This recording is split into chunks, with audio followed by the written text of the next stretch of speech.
Madam आपके पीछे Bharatiya Janata party का बैनर लगा है, कहीं ना कहीं आपको हर वक्त ट्रोल किया जाता है। कभी शिवसेना के मंच पर आप दिखते हैं तो कभी भारतीय जनता पार्टी के। आप कौन से पार्टी में इस तरह का काफ़ी चर्चाओं का विषय बना रहता है, किस पार्टी में आप इन दर्शकों को बताइए।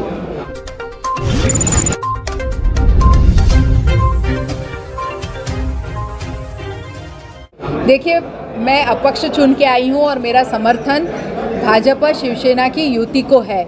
मैं समर्थन ही दे सकती हूँ, टेक्निकली किसी पक्ष में मैं जा नहीं सकती, लेकिन यस, मैं भारतीय जनता पार्टी को दिल से समर्थन दे रही हूँ। और इसी वजह से अभी जब फडणवीस जी आए थे तो उन्होंने हमारे सभी कार्यकर्ताओं को ये आह्वान किया था कि सभी ने मिलकर भारतीय जनता पार्टी के हाथ मजबूत करने हैं। मैंने कहा मैं भारतीय जनता पार्टी और शिवसेना शिंदे गुट के युति सरकार को समर्थन दे रही हूँ। और वो समर्थन मैंने आपको कहा कि फडणवीस जी आए थे, अभी कल ही उन्होंने हमारे कार्यकर्ताओं को संबोधित किया। मैडम, आपको 3 साल पूरे कंप्लीट हो चुके हैं, आपको आमदार होते हैं। इसी हॉल में आपने 9 वचन लिए थे, वो 9 वचन में से कितने वचन पूरे किए आपने? ये बहुत जल्दी मैं आपको वो 9 वचन का हिसाब किताब भी देने जा रही हूँ। और मैंने फिर कहा कि उन सभी 9 वचनों पे मैं आज भी कायम हूँ। और हो सकता है कि कोविड की वजह से कुछ देर हो जाए, पर वो वचन ज़रूर पूरे होके रहेंगे। नमस्कार, आदाब, मैं अजीम तांबोली, आप देख रहे YSR न्यूज़। राज्य सरकार द्वारा 2000 करोड़ रुपए की निधि मीरा भाईंदर शहर के विकास के लिए मंजूर हो चुकी है। इस तरह की जानकारी मीरा भाईंदर शहर की विधायिका गीता जैन ने दी पत्रकारों को। आइए जानते हैं किस तरह की बात उन्होंने कही और किस तरह का विकास मीरा भाईंदर शहर में होगा। अमृत 2 में हमारे इंटरनल पाइपलाइन के लिए, सूर्या योजना के इंटरनल पाइपलाइन के लिए वो मंजूर हो गए हैं आज। और 3,58,00,000 हमारे 2 तालाब के लिए, तालाब सुशोभीकरण के लिए मंजूर हो गए हैं। उसके बाद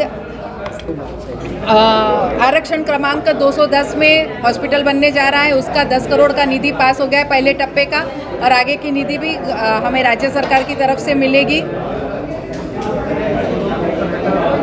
बाकी के 50 कोटि के जो ये काम है, बाकी के 50 कोटि के जो काम है जो मंजूर हो गए हैं और जिसका GR आ गया है, उसमें नगर भवन तालाब का सुशोभीकरण 1,60,00,000, उत्तन मोठा गांव आरोग्य केंद्र 85 lakh, Mira road pleasant park आरक्षण क्रमांक 354 उसको विकसित करने के 6 करोड़, भाईंदर पूर्व गोल्डन नेस्ट आरक्षण क्रमांक 162 उद्यान करने के 3 करोड़, मीरा रोड नया नगर CCTV के 2 करोड़ 60 लाख, सक्शन मशीन हर प्रभाग में 2 सक्शन मशीन साफ करने के लिए road 2 crore 40 lakh, Mira Bhayandar vertical garden जो पहली बार हमारे यहाँ मीरा भाईंदर में वर्टिकल गार्डन होने जा रहा है, उसका निधि 1 करोड़।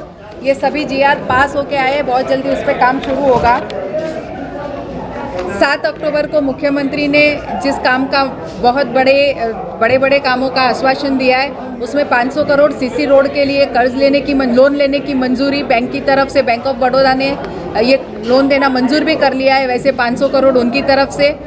उत्तन तरफ जाने के लिए 2 टप्पे के रोड है, वो एक टप्पा जो कैंसिल हो गया था, काम MMRDA की तरफ से हो रहा था, वो 30 मीटर का रास्ता, जहाँ 30 मीटर मिलता है वहाँ 30 मीटर और जहाँ थोड़ा कम मिलता है वैसे CC रोड तैयार करने के आदेश, और उसके लिए MMRDA की तरफ से निधि मिल रही है। बायोडाइवर्सिटी, उसका महसूल डिपार्टमेंट ने तुरंत ही पर्यटन विभाग को उसको हैंडओवर करके उसके लिए 120 करोड़ की निधि उपलब्ध कराई गई है। LED का प्रश्न जो प्रलंबित था उसे अडानी की तरफ से करने के आदेश मुख्यमंत्री ने दिए हैं। हमारे सभी रास्ते कंक्रीट रोड बनाने के लिए 1034 करोड़ के जो खर्च है उसमें से 500 करोड़ के लोन और बाकी की निधि टप्पे टप्पे से नगर विकास की तरफ से और वैविध्यपूर्ण कानों की तरफ से मिलने वाला है, उसका आश्वासन, ताकि पूर्ण मीरा भाईंदर के रास्ते सीमेंट कंक्रीट के हो जाए। ST महामंडल ने हमें ST डेपो की जो जगह है वो हस्तांतरित करने के या उनके नाम पे रखने पे हमें विकसित करने के आदेश मिल जाए, ताकि हम उधर डेपो तैयार करके हमारे ST की बसें और परिवहन की बसें वहाँ खड़ी हो और जो अभी ट्रैफिक के प्रॉब्लम से वो सॉल्व हो। Mira road east west bridge बनाने के आदेश बहुत जल्दी, उसका DPR शुरू होने जा रहा है, उसके आदेश। 60 मीटर का हमारा दहीसर लिंक रोड, वो तुरंत ही वो मुंबई कॉरपोरेशन ने उसका टेंडर निकालने तक के प्रोसीजर पूर्ण कर लिए, हमें सिर्फ उसके DP में बताना है, तो हमारा बिना खर्च वो एक रोड तैयार हो रहा है। टोल नाका कहाँ आगे जा सकता है उसके लिए MEP और MRTC में जल्दी अधिकारी और NH8 के अधिकारी आके उस पर तुरंत ही करेंगे।